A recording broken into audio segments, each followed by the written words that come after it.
One thing I wanted to show here that I didn't get a chance to show in the last video is something we've added in the addressing portion with the local government model. This is something we've added on our own.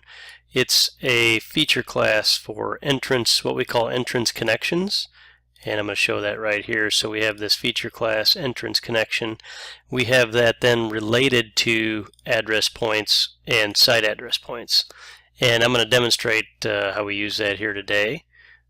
So as we go and create a new site address, we're going to go ahead and do that here.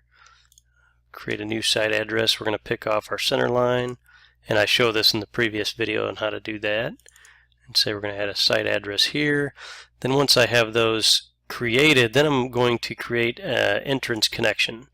And I'm just going to start at the roadway and end at the site address point. Double click to finish, and you'll see here that the entrance ID and the adjacent site address ID as well as the address point have been added to my attributes automatically.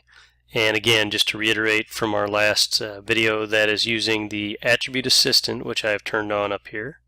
That's also using the dynamic value table, and we can see those items in the table right here.